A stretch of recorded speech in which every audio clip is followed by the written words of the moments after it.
Hello, welcome to the Conflict Consortium virtual workshop. Today we're doing one of our data features. We have Yousef Munayyer on the line and Javier Osorio, Devorah,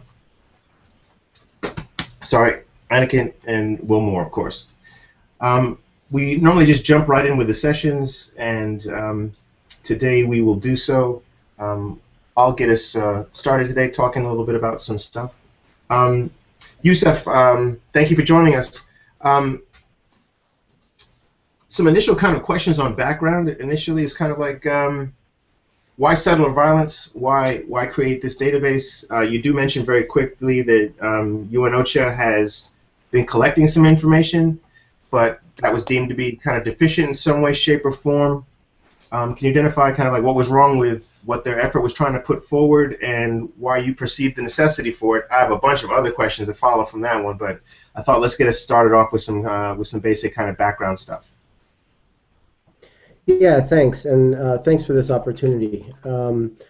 So really the genesis of this was a lack of really good information on a daily basis on settler violence. It's a very pervasive phenomenon, but all of the data that exists that's been aggregated on it that I've found is mostly at a monthly level. It often does not capture everything that is going on across the geography. So there were a lot of limitations to the data that existed. One of the things that I hope to kind of understand is how and why this happens. And to do so, we needed to have data that we could leverage at a much more frequent basis than the month level to understand how this phenomenon is interacting with other things going on the ground as well. So what we wanted to do was put together a daily event database on settler violence that would track it at that level and at a village level as well geographically, so that we can do some more analysis on what's going on and understand how it relates to other things happening on the ground, both spatially and temporally. Cool. Thank you for getting us started with that. So conceptually, Will and I did this Conflict Consortium best practices document, which kind of laid out how we thought, or actually how, because we had several meetings with numerous scholars, dozens of scholars, to actually kind of help us work out some ideas of what one should collect and so forth. And so I want to stay on conceptualization for a second. So kind of like, how did you think about or how did you conceive of violence? And for those that don't know or thinking about it, you've settlers, but you also have Israeli and Palestinian authorities as the actors that you're paying attention to. So can you identify kind of like how you're conceiving of like who counts as a settler, who counts as the Palestinian Authority, who counts as Israeli government? Right. So there's a lot of moving parts and a lot of moving violent parts, there is a good bit of information that exists about sort of official actors, whether it's the Israeli military, the Palestinian Authority, at varying degrees. Israeli settlers are essentially civilians, living within specific places within the West Bank under a different set of laws, all of which ultimately plays into their capacity to basically commit violence. So it's really looking at civilian action, not the military. I think it's important to understand how it interplays with military violence as well. But what I was hoping to do is put together as comprehensive a database as possible on violent settler activity.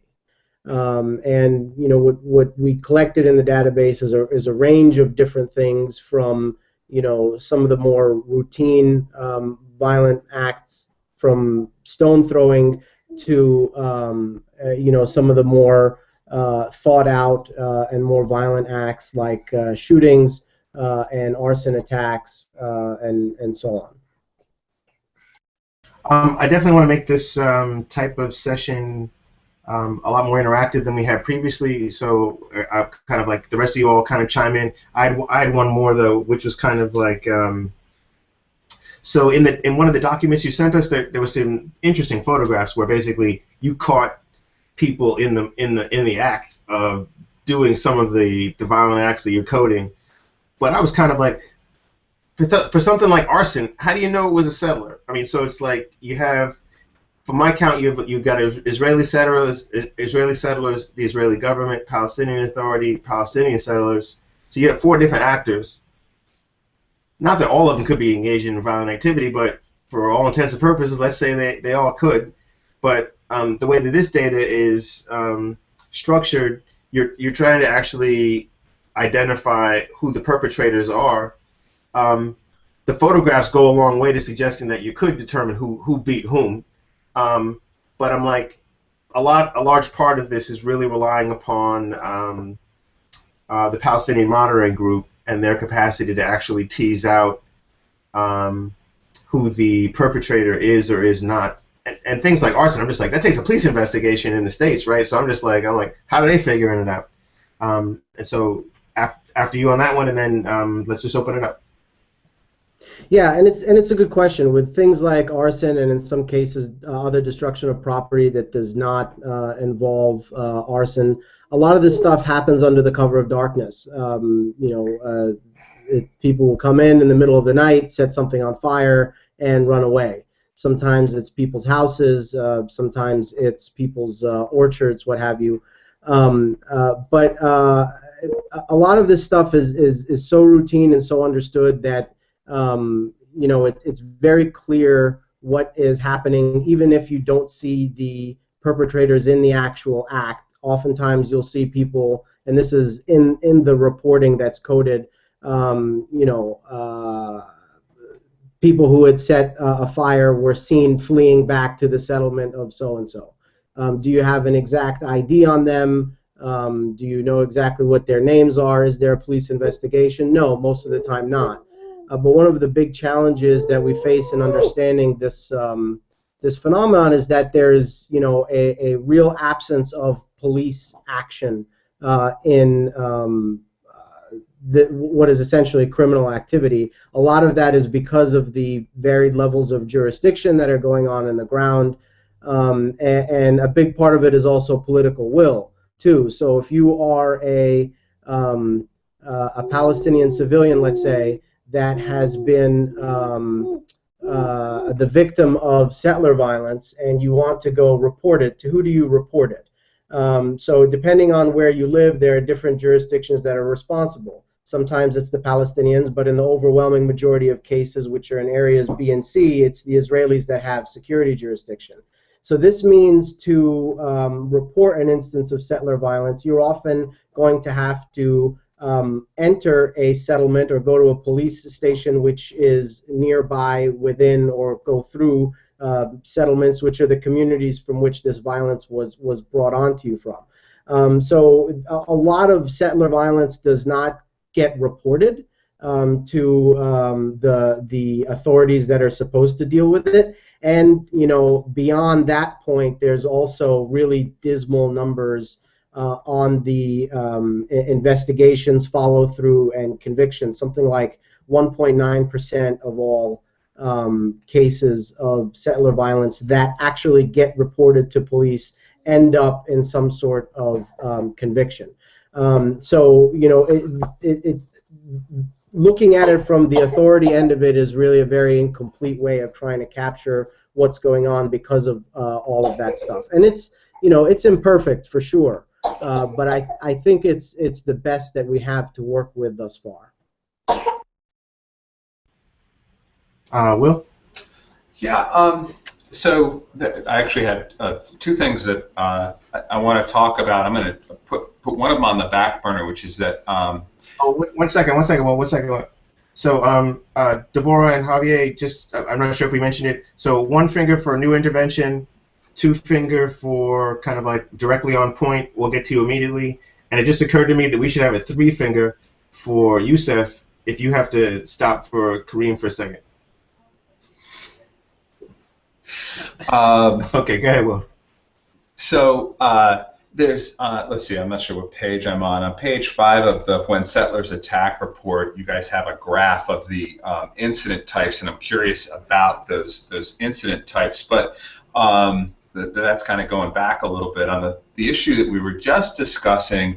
I'm familiar with the process that Amnesty International uses to try to address this issue of reporting on events that are very hard to establish.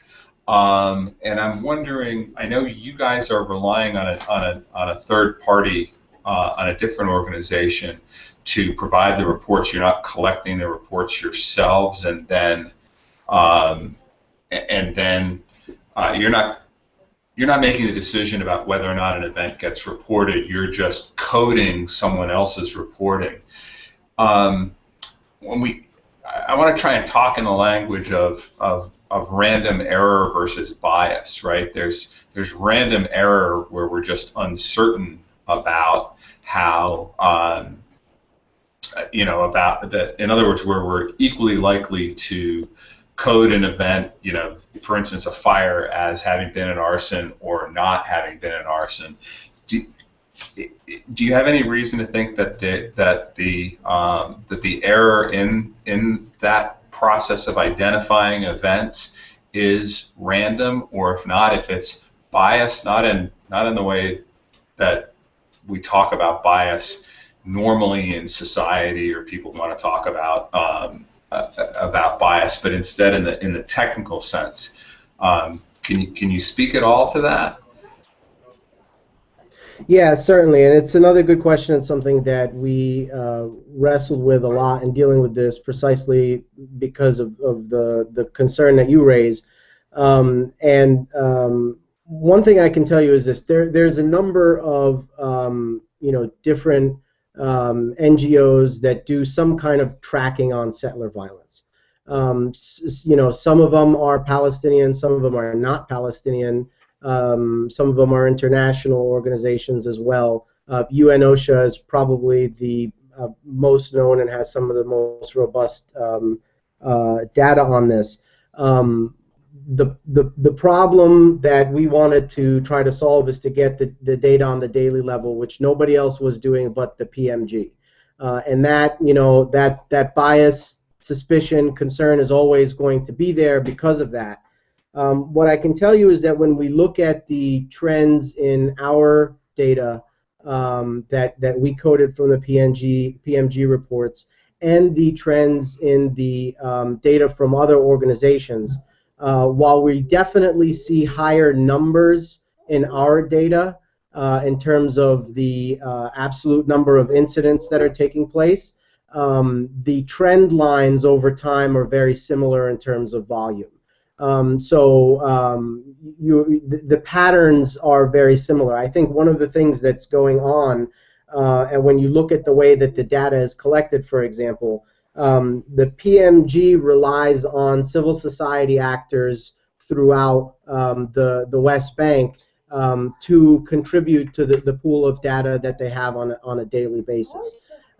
This is a very different data collection setup than the way that UN OSHA does it. And there are certain structural realities that limit the ability of groups like OSHA and others to collect data in certain places and at a certain pace. There's a lot of very isolated, more remote villages which Palestinian civil society organizations might have a presence in, but are less reachable by some of the more centralized international organizations that might have a presence in some of the more main cities or villages throughout the West Bank. That balance is always going to be there between the potential of bias and the actual level of data that we're able to get. If I could, because some of what you're talking about is actually what I think of as population sample. And let me try to be even more clear. So we've always got a trade-off between false positives and false negatives, and the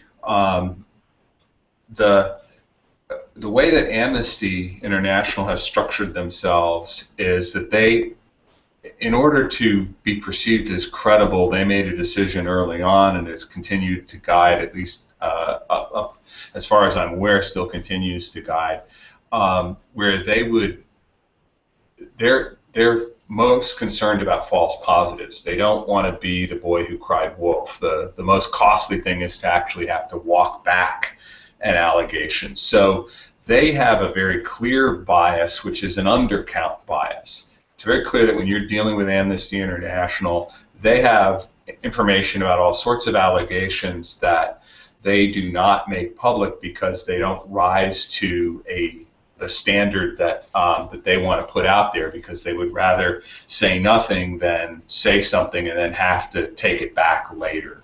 So do you know? And to make that happen, they have a multi-layered process where a variety of people with different interests in the organization have to approve an allegation. Do you know anything about PMG's process? Is there any reason to think that they have a similar concern about false positives, that they are an undercount, or is it just something that we're not sure, we don't know? Yeah, I'm not aware that something like that exists with them. They're certainly not an Amnesty International. I think what they're attempting to do is just collect the data as best as they can, with pretty limited capacity and resources on a daily basis, which is a pretty difficult task. And in some of these reports, there's a lot going on. In some of these reports, there's not a lot going on. I mean, we see ups and downs in periods where, you could see a report with no instances of settler violence. It tends to be rare, and generally few other violations that are recorded. The reports code a variety of different violations of international law and what have you, violations of the Oslo Accords as they see them. And settler violence is just part of that. But during some periods, it is a really packed report, and it's possible to assume that sometimes they're not going to get everything right. But I do think looking a step back, that it's a lot more right than wrong. And that the trend lines are very much in line with what a lot of the other organizations are capturing as well. Okay, great. Chris dropped out for a second, and I didn't do a good job of jumping in. So if either Javier or Devorah were trying to jump in, I was not paying attention. Are either of you guys looking to? Devorah, yeah, go for it.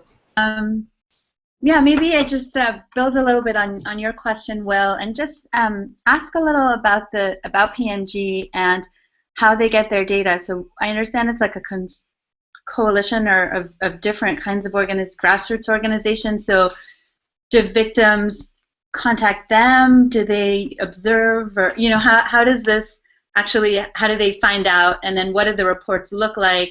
Are they testimonies? So that's just kind of descriptive what this data looks like. And then in terms of the kinds of systematic bias questions that Will was asking, again from I guess a sampling point of view, I'm curious whether you think there are certain kinds of events that they're more likely to report or less likely to report. So maybe regional coverage, or are there particular victims that are more likely to step forward or that are less likely? Maybe there's some issues there. So just kind of what you see as maybe the strengths of this data and where it's more limited. What are my questions?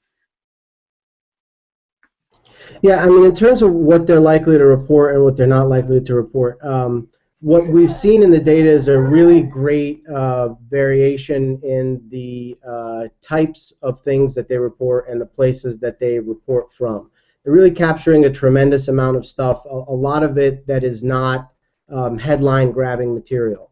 Much of the settler violence that is often reported about both and focused on both by the NGO community and by the press that's covering these issues are the more sensational types of events, the arsons, the shootings, and that's natural.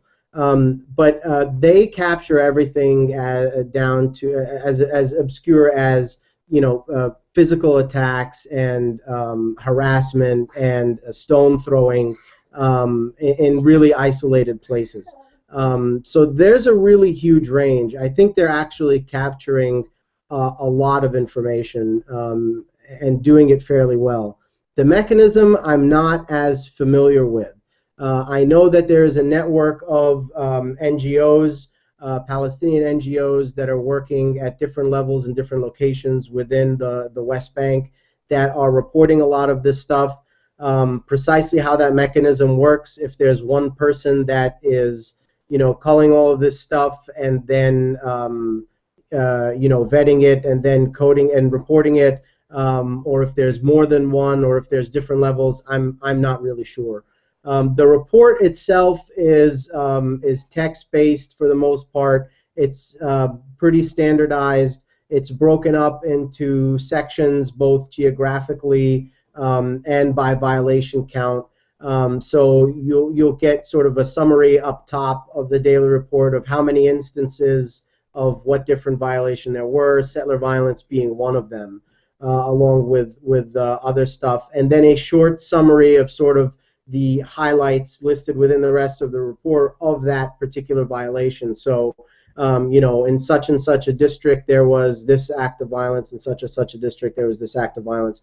Then below the summary section you have actually detailed sections by geographic district and what different violations took place within those geographic districts. So settler violence within the district of Nablus, for example, or Hebron will be listed out there with more detail about the particular events that sometimes vary in the extent of detail, but it's more or less 1 to 3 sentences describing the who, what, when, where.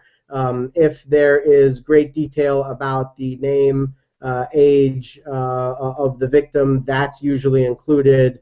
Any damage that can be reported that exists is included in that part as well. And so that's where we got a lot of the information from.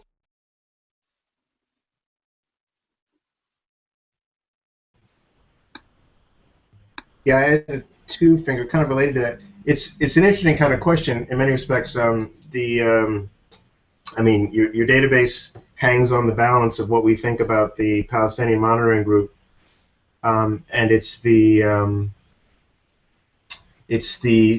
NGO network that actually is then the fundamental building block for how the database is constructed. And so, as a social scientist, I'm interested as to what that network is, so we can get a better understanding of kind of like what's the likelihood that you could piece something back together. And at the same time, I understand there's like probably political reasons why the network does not wish to be identified as such, right? So, I'm caught in many respects because in order to understand the potential biases that might exist, you actually need. It would be nice to know the network, like get some idea of like. Because I found the maps in the report to be fascinating with regards to identifying the different jurisdictions.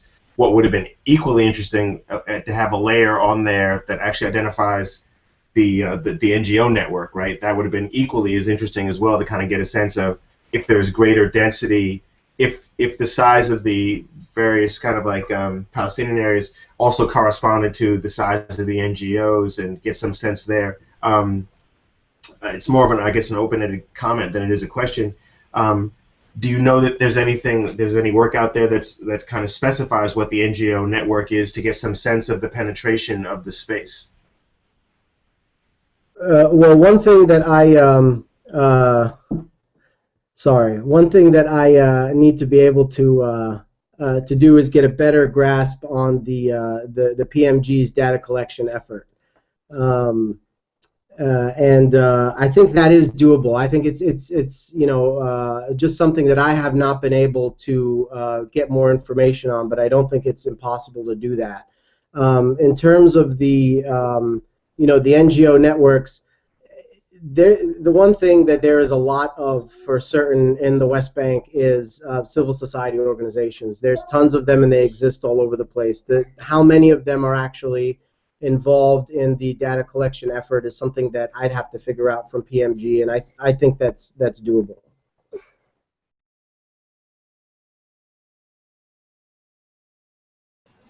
So if I can follow up on the question I was asking before, you guys break up the attacks. You've got a typology of incidents, right? And I'm not sure if you are with us. Let us know. If you want us to pause, we're totally okay. We got it. We'll pause.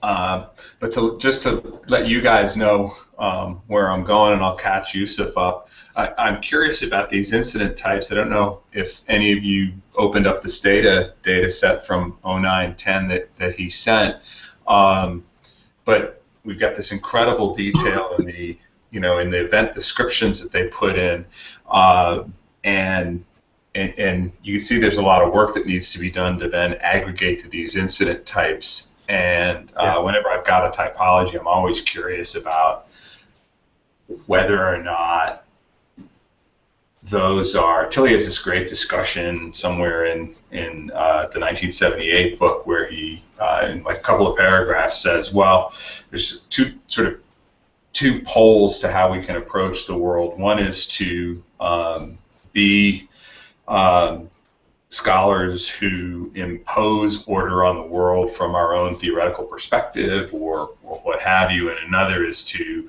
go in Clifford Geertz style, right, and ask people on the ground what has meaning to you. And so that's where I'm going with this.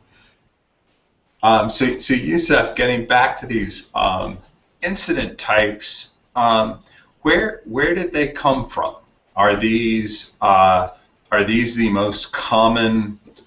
Did you guys come up with this typology from some theoretical perspective, or was it more this is how these things are discussed on the ground? That if you were to talk to victims, they would distinguish arson from stone throwing, from destruction of property, from vehicular attack. From where did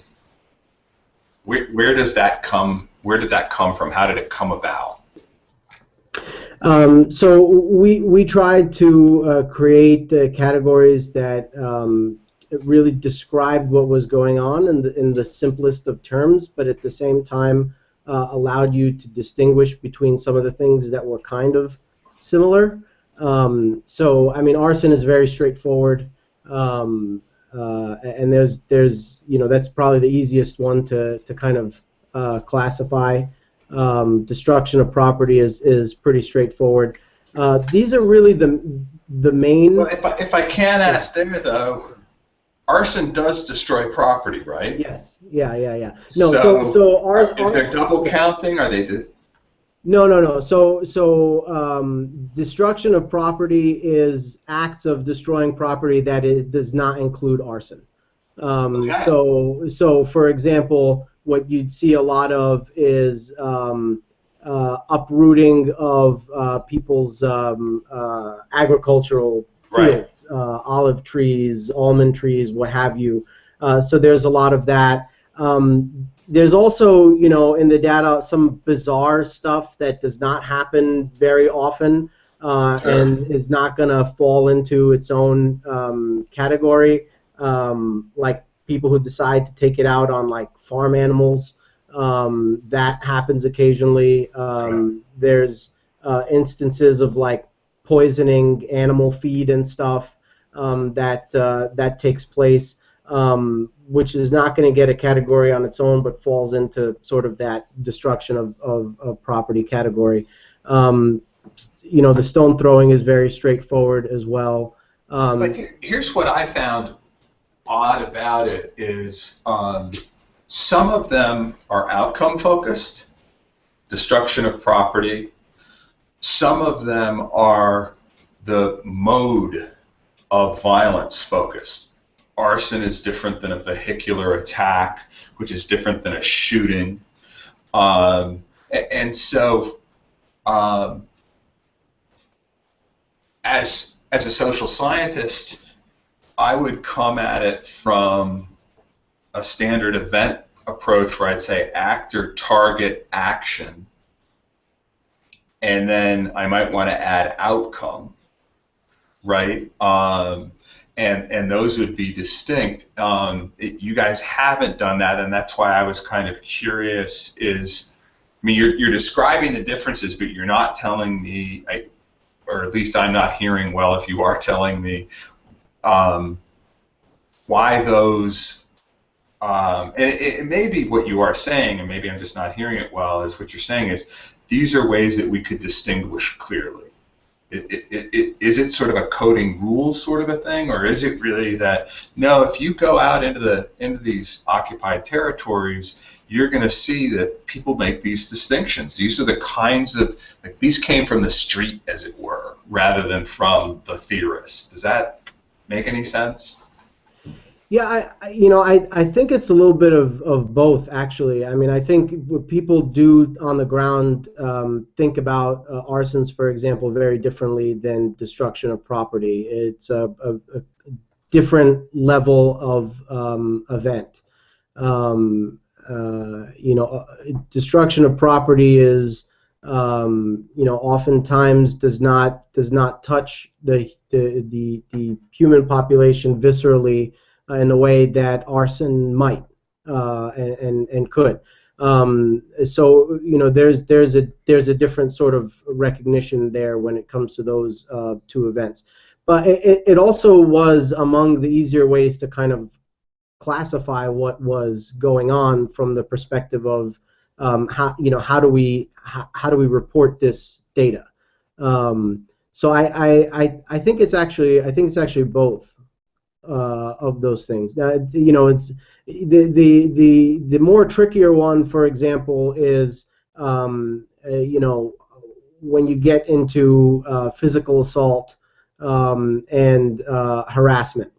Where is the line between these two things? And what we found sometimes in the coding is that the description of what they might call a physical attack might be more of a harassment, and what they call a harassment might be more of a physical attack. So what we decided was in any instance where someone's actually hitting somebody else, that is a physical attack. If there's no physical contact, then we're not going to call it a physical attack.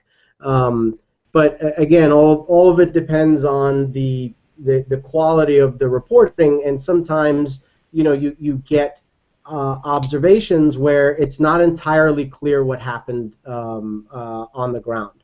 And if that's the case, then we try to record it with as much information as we can, but there's going to be a judgment call involved there, and there's a chance you're not going to get it right. But that's just the nature of the beast when it comes to this. Javier, you had something. Can you hear me? Can you guys hear me? Awesome, excellent, thank you. Sorry, I had some issues, technical issues at the beginning. Well, Yousef, nice to meet you. Javier, Osorio. I have, well, most of the discussion has focused on bias and definitions, and these are some of the things that you can clarify in a document, right? So I'm not going to spend much more time on that. But instead, I would like to give you some recommendations to make this database a little bit more useful for outsiders, right?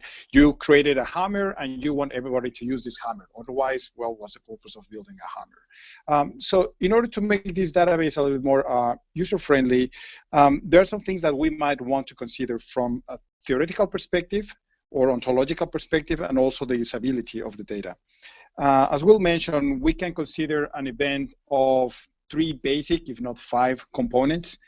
The source of the action, that is the who, then the what, that is the type of action, and the target, right? Who did what to whom, and then we can add these 2 other dimensions, where and when, and maybe if we follow Will's advice, maybe a 6th dimension of the severity of the damage, right? There we can include injuries and casualties, which is something that you have in your database. It's usually a good idea to break the information down in as little pieces of information that you can, to be very transparent, and then create some very explicit aggregation protocols. So far, the database that you present has some of these elements collapsed. The who did what to whom, you have Israeli settler, that will be the source of the action. Then you break it down in different types of action, and the implicit target are Palestinians, right? Sometimes, and on the other side, you have this other direction of violence where you have Palestinian violence, different types of violence conducted against Israelis, right? But I'm not sure here in the second type of variable that you aggregated, if these are attacks from Palestinians against civilians, Israeli settlers, or if they're attacking a military convoy. So who's the target there? So that aggregation that you did in the back of the workshop, probably it would be better if we break it down, the variables in these different components, who is doing what to whom, and then eventually you can create some other codes to aggregate or disaggregate, right? So you have some of those pieces of information there that are already collapsed, and some others that are disarticulated. For example, you have this very interesting variable of the origin of the Israeli settlers, right? Sometimes you're able to track down who are actually these guys perpetrating these types of actions. So that will you could use this information to impute this source, the actor who's actually conducting this action, the perpetrator. So those different things, just breaking down the information in as many smaller pieces that you can, might help to not only make the database more useful, but also to make it easier to understand for other actors. A couple things about the format. I'm not sure if I got the most updated version of the database, but there's some things that we can improve in terms of make it more useful.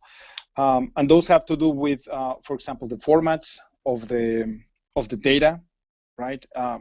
Stata is very big in how we play with data. Right now, it is in terms of strings, that's text, and Stata is, for numbers, not for text, so it's not pretty good at that. So maybe just create a few very simple protocols to, or do files to transform the variables to make it more useful. So anyone, I had to spend a little bit of time converting the time database, the time variable to make it time series, so I could analyze some trends. So those little things you want to facilitate or reduce the effort for any kind of user to make it more attractive and useful. And if you want to, I can write or extend a little bit the do files that I've been creating or playing with to make the database a little more useful, so anyone can use it. One of the key elements, I guess, is to make the database a little more attractive is to allow it to be linked to other existing pieces of information, right? The key to do that is to, for example, have some content in the database settlement ID, set ID, right? The version that I got, it has just empty missing data. It has no information, but eventually we would like to, we have all this information about poverty, economic indicators, unemployment, all demographics, who's living in those areas, how old are they, and most of those probably are created by the Israeli government. So let's put the settler ID so we can eventually use other databases to put your database, link them, and we can start exploring the explanatory factors of your database. So those are very little simple things that we can use to gain a little bit more leverage on the database, so we can use it more broadly. And one final, probably more aggregated or conceptual question that I have for you, which is, you have this very interesting variable of state actions, right? The things that the Israeli state, I will assume that is mostly the military and the police, probably the coercive capabilities of the Israeli government, they're also conducting actions. And my question is, how good is that part of the information in the database? I know it's not the main objective, but you were capturing also these incidents. And if we can trust this as being a very complete set of information about the other things that the military or the police are doing to Palestinians, then probably the interesting question is, can we think of civilian settlers acting in an uncoordinated manner against the Palestinians, or if they're actually acting in some sort of paramilitary organization where they led the civilians who do not necessarily engage with all the international conventions of warfare.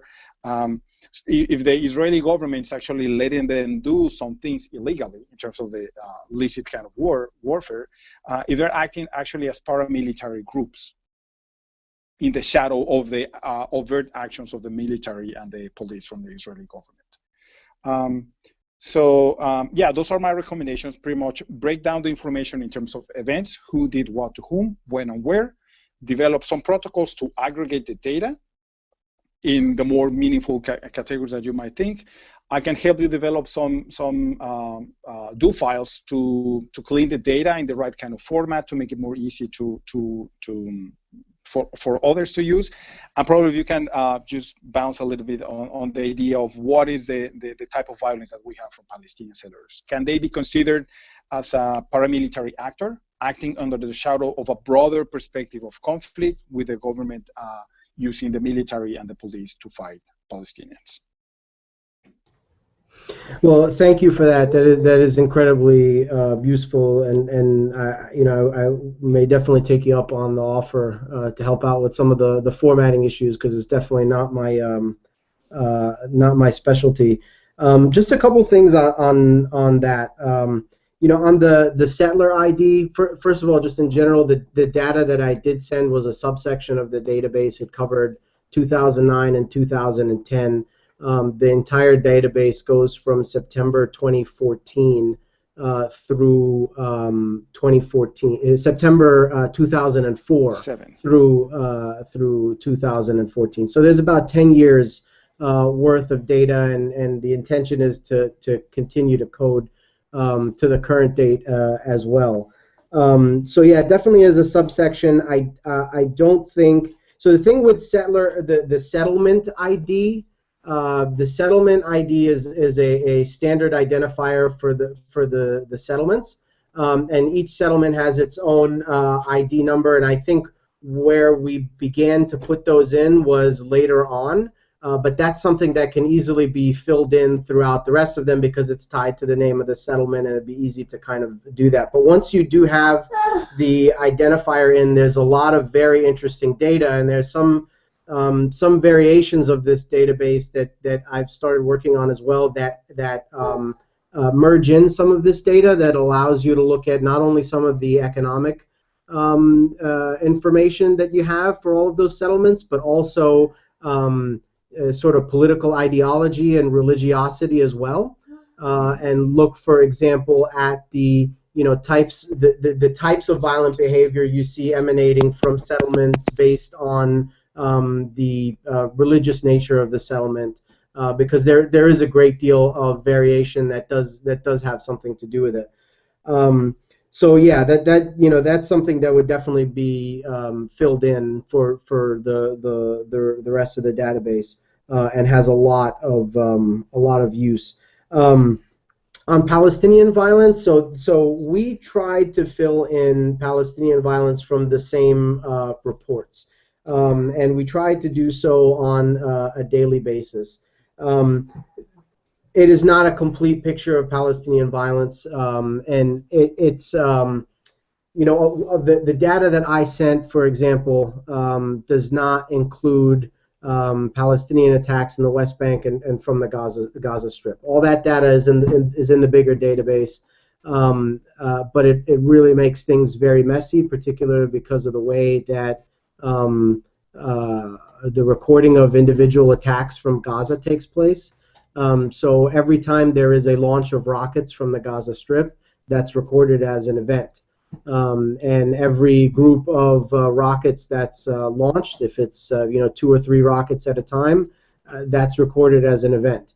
So on days when you have 30, 40, 50, 60 rockets, you have a lot of different events going on. A lot of that data, while it's important and it's all recorded, is really extraneous to understanding settler violence. And so we can look at it all together, and I did kind of look at it together in the report that I sent, but it's not very much related. So for what I sent you guys to look at, I'd pull that out just because it makes it a lot easier to kind of look at the data.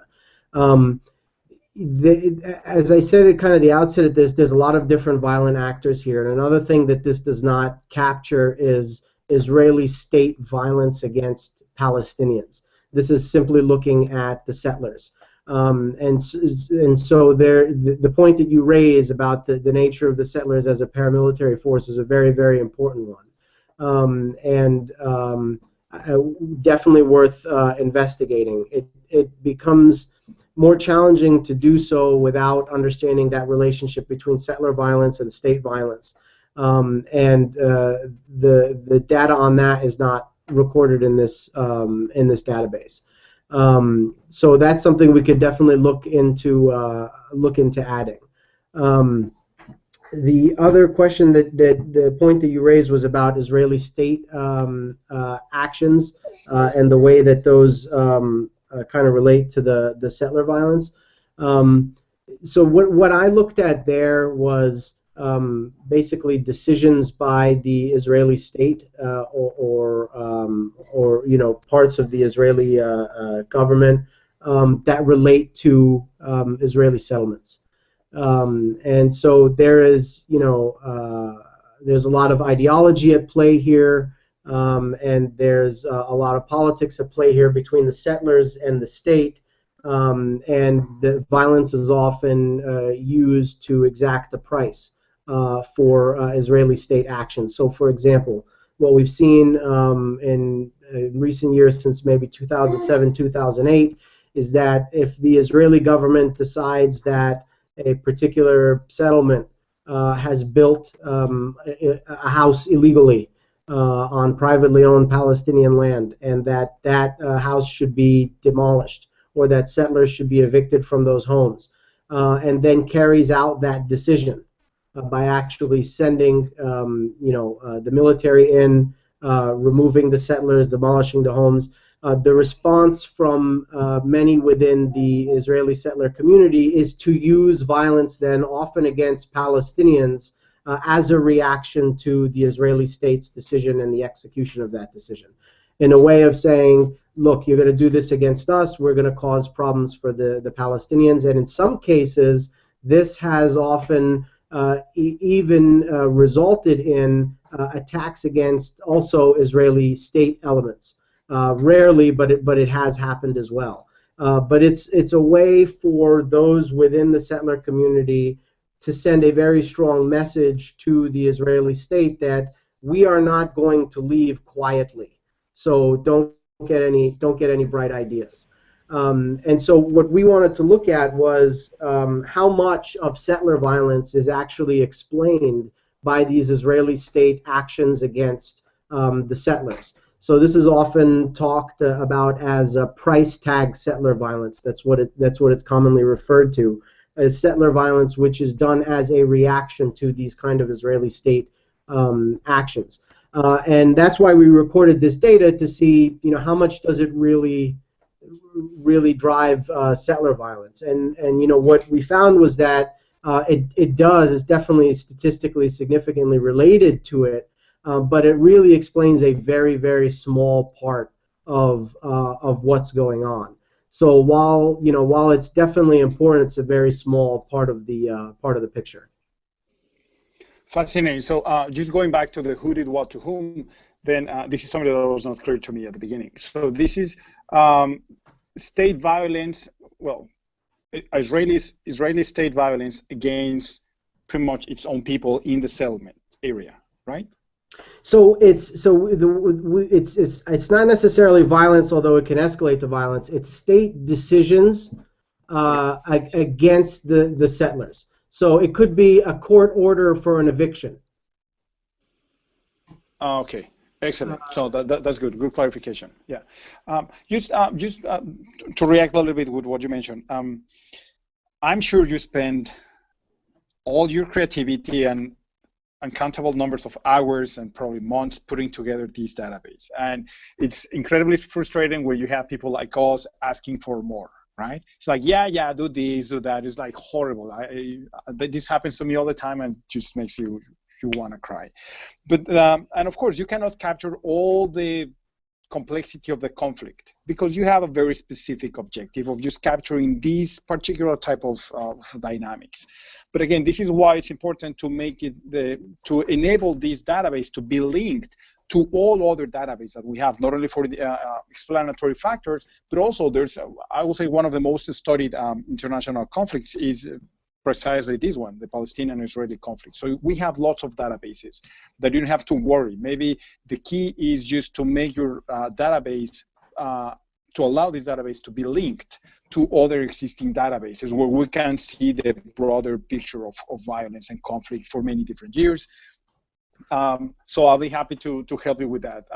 If you can send me at some point the full database so I can play with it and explore, and maybe we can just have some conversations offline, offline with what to do with it. But I'm happy to help you.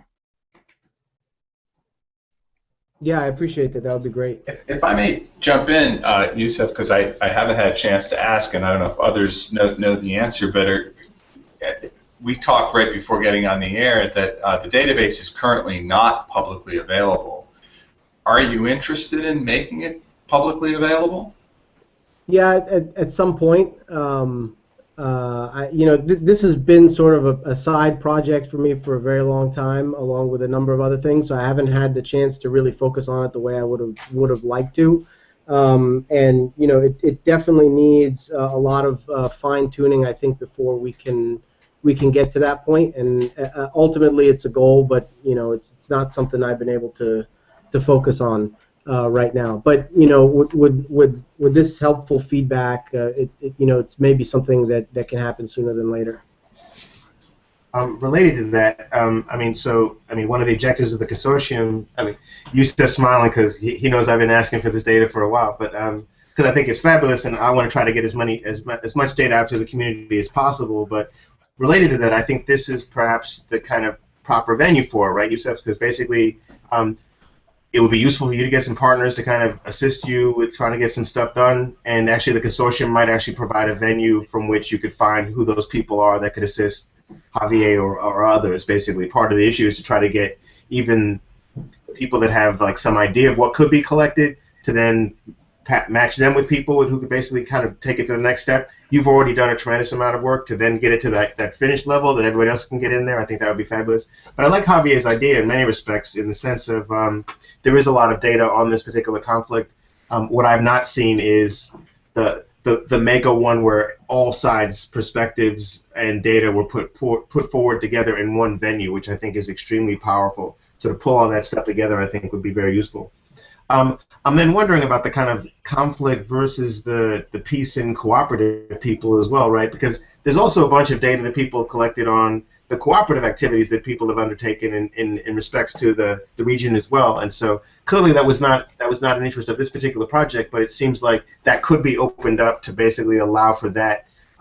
Let's not constrain the continuum to any particular part of the repertoire, but let's try to get all of it in there. So even in your general interest, which is kind of like, is there a kind of responsive nature to the attacks, that implies that all possible dyads are incorporated so that you could basically kind of tease out exactly what the kind of response function might be, right, through a bunch of different ways of kind of exploring it. But then I'm also wondering about the kind of like the truncation of attacks, right? So so given the way that things were coded, would any of the settler violence be considered to be terroristic from another particular person's database collection effort? Repression, human rights violations, clearly that's kind of in here, although we're using different labels at the moment. But I'm wondering, are there other constellations of types of political conflict and violence that could be incorporated that are just labeled differently here or not included? I'm trying to figure out how to get back to like all conflict and all cooperative behavior. So the cooperative behavior is out. Is all conflict behavior in there, or is something potentially missing? And the other thing I'm wondering about is there movement between the localities and the boundaries? I found the maps fascinating, I must admit. I'm like looking at the maps and I'm trying to area A, area B. I'm like, what the heck's the settlement municipal boundary? I'm just like, what is this seeming like bizarre zones? I mean, the shapes are incredibly varied. I'm like, I really spent a bunch of time just looking at the maps trying to figure them out. But then I wondered about, is there any movement between any of these locales? And then I was trying to figure out how movement might be influencing one's ability to detect. So sorry to go back to detection, but so part of it was conceptualization, how to get back to the sheer largesse of all events, cooperative and conflictual, and also trying to think about is movement also taking place? Because the maps seem, I mean, obviously the maps are static, and I'm just like, okay, that's the locality, but are people moving back and forth? But that was it. Yeah. Yeah, so a few things. On the first thing that you raised about kind of looking at the totality of violence, it is a very, very, very tempting prospect. And, you know, when we started to put this together, some of the stuff that's included in the PMG reports are other forms of violence, basically state violence against Palestinian actors that includes, you know, violent actions by the military, but also arrests and detentions and really very interesting stuff. It gets to be massive and very difficult to all include in one place and then leverage in any useful way. So we focused on the settler violence to try to get a grasp of that. If there is data that exists, and I'm not familiar with it, but there may very well be, that can allow us to bring this information in at the same level, which is, you know, really critical, because a lot of what I've seen is aggregated at the month level, and it's not entirely useful, because a lot of this stuff is day to day, and it's a reaction to something that happens the day before or not. So if there is data that exists at the daily level, with also fairly good sort of geographic indicators, that would be fascinating to bring in with this data to kind of get a better look at the violence. And that may exist somewhere, but I haven't found it yet. All of the official stuff that I've seen is mostly at the month level. You could put it together from media reporting if you wanted to start something separately, but there's also problems with that. On the map stuff, I mean, the next stage of this, which is something that I've started working on, is something that, you know, Chris would be very familiar with, is looking at how this happens over space and time, through the use of the maps to understand how the violence is actually moving, and when it moves and how it moves and in what spaces it moves. And that's something that I've started doing now with Google Maps, that allows you to actually bring in a lot of data and depict it. So that's going to be kind of the next stage of where this is going.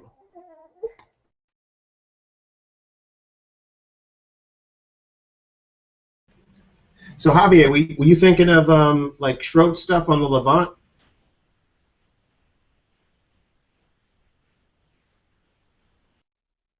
Yeah, there we go.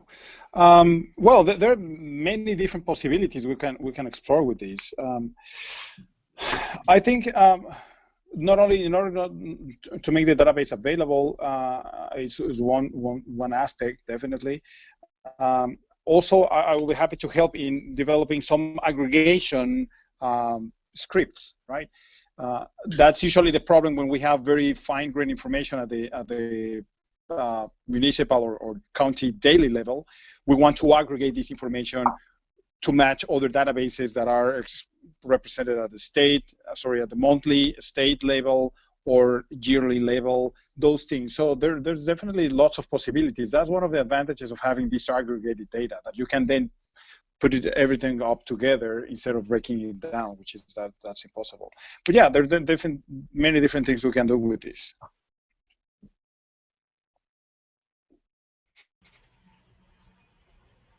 Devorah, you had something? Yeah. Am I on? Yeah. I don't know if it's a one finger or two finger anymore, but I'm just also thinking about this question of database linkages and what kinds of data could be linked to it. And I know that there's people who've collected data on. I mean, there's very fine-grained data on rockets. You probably know it. Maybe that's the data you use. But I guess the challenge here. So the strength of your data is that it's so fine-grained in terms of the types, right? That you really have all this non-lethal violence, which is very important, and the resolution is very fine. So to harassment and obstruction and getting that kind of fine-grained. So because lethal data, obviously, certainly in the Israeli-Palestinian context, is unlike other places, is pretty much perfect coverage. But if you try to go into the non-lethal level, into these sort of more everyday kinds of violent events, then that might be really hard, both on the Palestinian side. I don't know. There might be, folks who collect that data. I could imagine that, for political reasons, there's probably folks who want to collect that data, but I can't think of anything offhand. And on the government level as well. So that would be the challenge. And then I'll just, there's just, as I was reading your report and thinking about this data, I thought there were a lot of questions that would be interesting to explore. And I know this is a couple years old, so maybe you've already started doing that. But you talked about the majority of violence taking place in areas B and C, right, and not A. But there's also these other forms of variation that you found, like this interesting shift from south to north in the West Bank, right, which I thought was really fascinating. And that, those are both areas B and C. So that doesn't explain that variation. So I was curious, what kinds of things affect this spatial variation over time, what types of factors, and also, maybe exploiting or the variation in type of violence. So you find that retaliation might not be a very important factor, but maybe it is an important factor for more severe violence, and not, for these everyday kinds of things where people just attack their neighbors as a routine. It just seems like it just becomes routine. Whereas the more egregious events maybe, that's just, it might not be true, but that's just kind of thought. So I was just curious, had you done other sorts of research beyond what we've seen from 2012, and just what kinds of questions you were interested in asking, just looking at the cellular violence data, because you're really trying to think of like a mega data set that reaches this level of fine-grained, it would be amazing, but it would be really challenging to do. Yeah, I mean, I agree. Go ahead, Chris. Before you respond, I have the two finger. First off, to give props to Javier, he's like the master in interest in massive. So this is already like playing to a strength of his, which is good, and the encompassing nature of the thing, which I think would be useful. But fire away.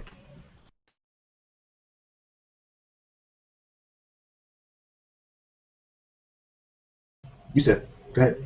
Yeah, there were some interesting trends there that no, I've not really been able to nail down more on that movement from south to north. But I think really the key to understanding a lot of this stuff is the geographic element, and also the jurisdictions, and the way that the law or the absence of law in these places enables violence to take place. I think that's really the key in understanding a lot of this stuff, because in some sense there are some trends that we can identify, like that trend, the north-south trend. There are some trends in attack types. You start seeing, for example, arson attacks in particular become doubly as prevalent in 2011 as they were 5 years before that. So that's interesting. That tells you something. But overall, the pervasiveness of it and how widespread it is and how common it is, with something like almost 2 attacks a day of some sort somewhere in the West Bank, it's bigger than any one particular trend. I think the biggest thing is that that structural element. The fact that, and this is what I tried to get at with where I left off with the 2011 data, and where this is going is to try to better understand how the relationship between the security jurisdictions and the prevalence of settler violence really occurs. Because from what I've seen looking at this, it sure seems to me that this stuff happens and continues to happen as often it does and where it does because the people engaging in it have the opportunity to do it and aren't facing any real repercussions for doing it. So I think that, yeah, okay. So I see lots of fingers. Can I just, is that me? Yeah, I was just going to say real quick that maybe one thing that could be interesting to link into when you're thinking about these questions of opportunity and impunity is the data on complaints and investigations, which I think Yeshtin collects or some folks collect, because that might be pattern, and that data exists, right? And that might be patterned as well. So if there's, that would be another indicator of impunity and in general like lack of control,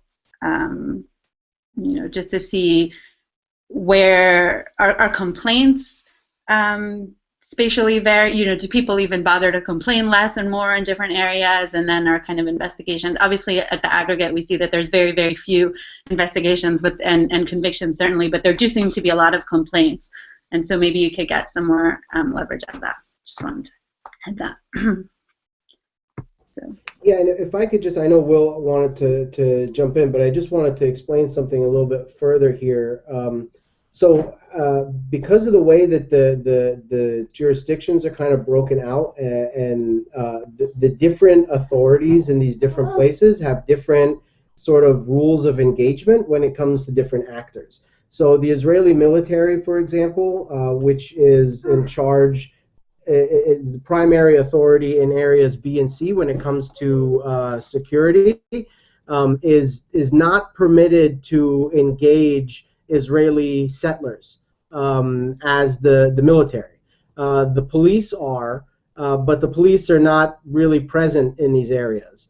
And so sometimes what you have happening is you have, and this is stuff that's been documented quite well on various times on video, is where you have Israeli settlers actually opening fire on Palestinians and Israeli military more or less providing cover for them or not doing anything while standing in the background, because their responsibility there is to protect the settlers, not the Palestinians, under Israeli rules of engagement.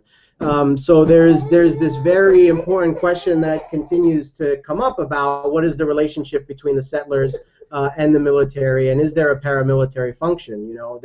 That's a very important question, I think, to investigate here. In Area A, you have a completely different situation there, where you have Palestinian security forces that are responsible for security in those areas. So the only places where Palestinian security is actually allowed to carry firearms are in Area A, and these used to protect Palestinians, even though there is a protocol in place where if there are any problems with Israeli settlers, the Palestinian security services are supposed to then collaborate with the Israeli security to resolve that issue, but they're not supposed to use force against the Israeli settlers, although force has been used in some instances. And so that's why you see this really interesting dynamic going on, where you have some of these violent settlements which are actually much closer to Palestinian targets in Area A, but choose to direct violence towards Palestinian areas, villages in Area B, precisely because there's no repercussion for committing violence in Area B, whereas in Area A, you might get shot. So that dynamic is I think the one that is most powerful in explaining what's going on. So while I started this out kind of looking at a lot of the temporal sort of aspects of it, it's the spatial dynamics that I feel are most useful in understanding the phenomenon. Will? Yousef, should we give you a 3-finger break for a sec, or are you good?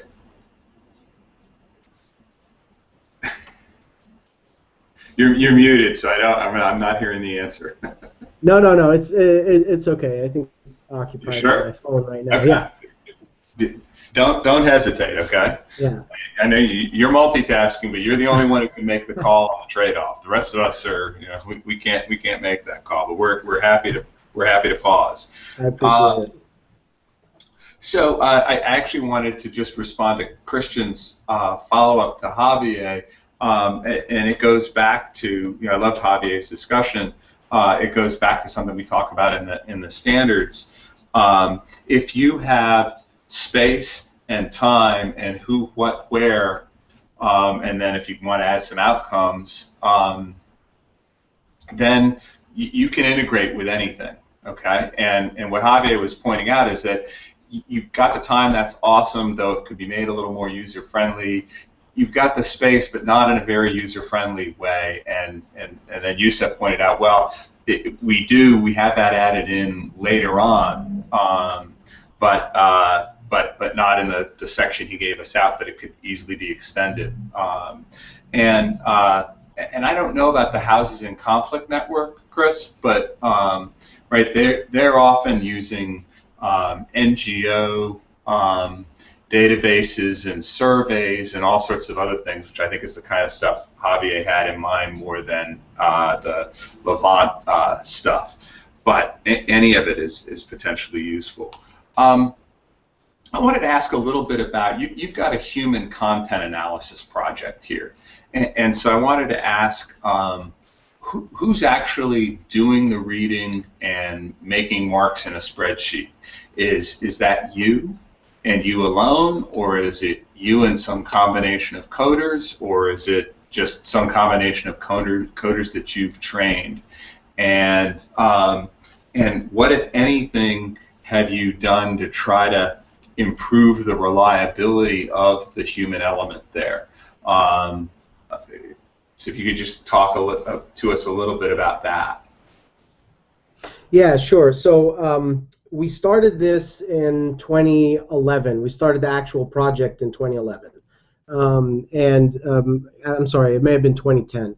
And we began amassing the data that was available in these reports starting in September of 2004. So the first stage was getting on record. We did 1 year first, from 2010 to 2011, and then we wanted to go back to 2004 to get it all on record. And this was done my previous place of work, where we had staff and also graduate student interns who were involved in the coding. And the first cohort was really, the trailblazers that figured out, how this would work. What the data really looked like, what was the best way to kind of get it all recorded. We set up a code book, and then we continued to do that year after year with every cohort that would come in every semester and then every summer. And so the first cohort was able to get everything from 2004 to 2011 within about 6 months' time, I think. And then, we eventually got caught up and would then record on a daily basis. So every day a report was published. Once we were caught up, the day's reporting would be recorded in the database. This was done on a shared spreadsheet that was something that I monitored continuously and also added to. What we would do at the end of every month is assign sort of a random set of dates for basically checking to make sure that the data was entered properly and so on. And we had a very, very high rate of correctness. Occasionally what would happen when we would have to go back in and correct is because the data itself kind of got updated. So we'd have a report that was issued on Monday that says, this happened today here, that gets recorded. A couple days later, the report would come out and say, oh, the event that took place on Monday was actually here and on this day instead and was misreported and so on, so we'd have to go back and correct. But that's basically how we did it, and continued to do it up until 2014. The other thing that I wanted to just respond to is when you were talking about some of the spatial stuff earlier on in your comment. So there's a bunch of different spatial things going on here that are recorded in the database. One is the location of the village, right, or the target location, right. Then you have the ID of the settlement, right. So the settlement where the perpetrators have come from to commit this act. And then another one that we added, which is not in all of the database, but is being put in, is geographic coordinates for the location of the incident. So longitude and latitude for where it actually took place. And if we have data on that is more precise than just the village ID, and sometimes we'll have in the text a report. The incident took place between the intersection of such and such road to the south of village X. Well, we can triangulate fairly closely to exactly where that geographic coordinate is. And so that's what we do in those instances. So what then you can do, which becomes really interesting, is look at the relationship between the villages, the settlements, and the places of attack. So there's a lot of there's three different spatial sort of identifiers in the data that can all be useful. I just wanted to clarify that. The settler ID stuff is standard, so that is easy to replicate across the entire database, with a copy-paste function because it's all tied to the name of the settlement. The village is the same, basically the same thing. We could create a village ID, although I don't think there may very well be one in some sort of standardized Palestinian Authority data collection effort that tracks also other kinds of population and economic variables. Those could be interesting to look at. But the geographic coordinates are the stuff that we are continuing to put in, and that is done by looking at the information, looking at the map, and trying to figure out how close we can actually get to that. So when we have good information, we could probably get within several hundred meters of the actual event that took place. Quick two-finger. Do you have satellite images over this area? Well, with Google Maps, you could see basically everything there. Yeah, I asked about the satellites because I could corroborate burnings if they're large enough. I was trying to think of some alternative independent source that could be used to validate some of the information. And so, if a large kind of area was burnt out, then it seems like you should be able to kind of get at that. Or the destruction of a community. I'm wondering if you can infer from lost lights from space, like my colleague Brian Min is doing. I'm just trying to figure out alternative ways of validating some of the information that the reports are kind of providing. I don't think satellite imagery would be too helpful for that, just because it's very difficult to get satellite imagery that is that frequent and fresh. But there is a lot of media reporting on a lot of these instances from different, news organizations on the ground. They're not going to report on every single. There's definitely reporting that can independently corroborate the events, but it's not going to be the focus. And the ones that do focus on more of the nuanced stuff are going to be the Palestinian news organizations again. So you're still going to have the question of the political bias that's going to exist when you look at this. If I can actually just make a comment to anyone who might be watching on YouTube, in particular anybody who's thinking about putting together a data set similar at all to what Yousef's put together, whether they're an academic or an NGO or whatever. I want to make it clear that I'm more than happy to try to answer questions. I think you can tell from people like Javier or myself or Christian and others that a number of us have done a bunch of this and have background. And we wrote the standards set, which is available to CCB, the Conflict Consortium website. So please download that, but also just reach out to others. That's one of the things that Christian and I want to do, is make ourselves available to try to improve. It's a lot easier at the beginning, and we got to hear Javier talk a little bit about what the experience is like to have somebody criticizing your data after the fact, and I can vouch for that myself. It's a lot easier when you get it when you're starting and laying it out. So I just wanted to throw that out there. So, if you allow me, I have a couple of questions. Think about the potential of the database. Let me give you a little bit of my own background. I do a lot of computer annotation of text, so pretty much having computers reading text, because I know how painful it is to have these armies of coders that sometimes, it's too boring, they drop the team, you have to hire someone else, retrain them, and all that is a pain. Sometimes computers can be a lot more reliable, but again, they are imprecise because they're just stupid machines, right? They don't have the abstraction capabilities that we have as human beings, so they make mistakes. But in terms of the information, I'm just browsing the web, and I found, I don't know if this is the right source, but I think I found the Palestinian Monitoring Group in the Negotiations Affairs Department of the PLO. And there you can download some PDFs. Is that the information that you use to code your database?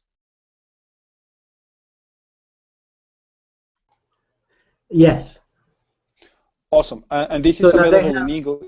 Sorry, yes, it is available in English, and I think it's available in Arabic too. But that, so they have monthly aggregated reports, and then they have daily reports as well.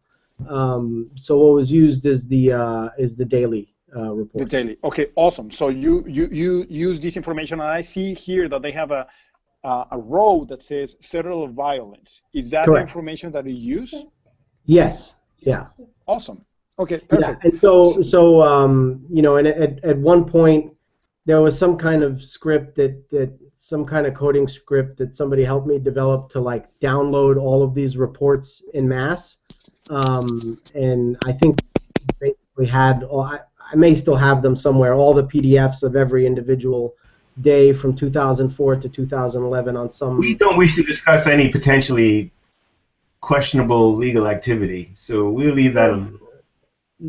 Nothing illegal about it, man. It's just... As you were saying, go on. It's just downloading. Awesome. Well, I don't know. Maybe this is something we can explore in the future, right? As part of a bigger project I'm part with Philip Schott and other scholars, we're trying to develop software to read in multiple languages, including Arabic. It's already developed to read in English, also Spanish, Italian, Russian, and now we're in the process of developing this in Arabic. So if all this information is publicly available, maybe we can try to develop an automated protocol that might help us to assess the validation of both your human coding and the computer coding, right? And if they're, relatively accurate, maybe this can be an effort and let's say an effortless approach to keep updating your database, because that's also one of the features to make it useful, right? You don't want to have this old database that is not updated, it's just 10, 15 years old.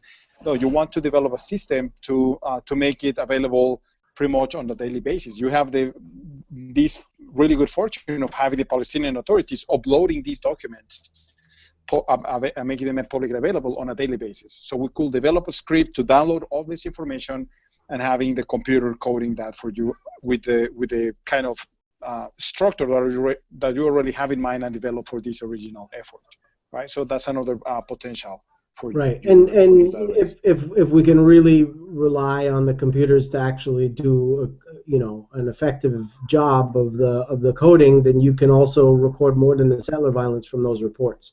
Then the massive database becomes more possible, less intimidating. That's right. And the good thing that usually the way to validate computer coding is to have humans going to code manually parts of the content. You already did that, right? You have your team, so the gold standard is already there. Now what you have to do is to develop the machine coding to see whatever it matches. If there's mismatches, we can improve the computer coding to make it more reliable. And sometimes the information is so complex, but probably that is not the case because this, from what I see, this is pretty standardized way of reporting the information. So we can hope for a very high accuracy rate and say, you know what, the computer coding is 87% accurate. I'm good with that, right? And we have ways of reporting that to make it transparent also for coders. But yeah, no, I mean, congratulations. This is a fantastic effort, and I think it has a really good potential to keep growing and to make it more to make it usable for some other researchers out there. Okay, I think there's perhaps no better way or no better point to end our time than on that particular note, but also in general. Yousef, thank you very much for participating. We'll provide this information regarding the project and what is available thus far on the webpage, and then also work with you to try to figure out some kind of archiving initiative. Clearly, Javier, you were going to work on some other stuff. We'll also try to rope archiving their stuff as well. We're trying to archive everything. We'll try to use everything as much as possible, build this community, and continue to do so. Brother Will, you got anything else? No, either just add my thanks to everybody, Yousef and Devorah and Javier and Christian for pulling it together. Appreciate it. Okay, people. Thank you, guys. See you later. Thank you very much. Absolutely. Be well, everybody. Bye-bye. You too.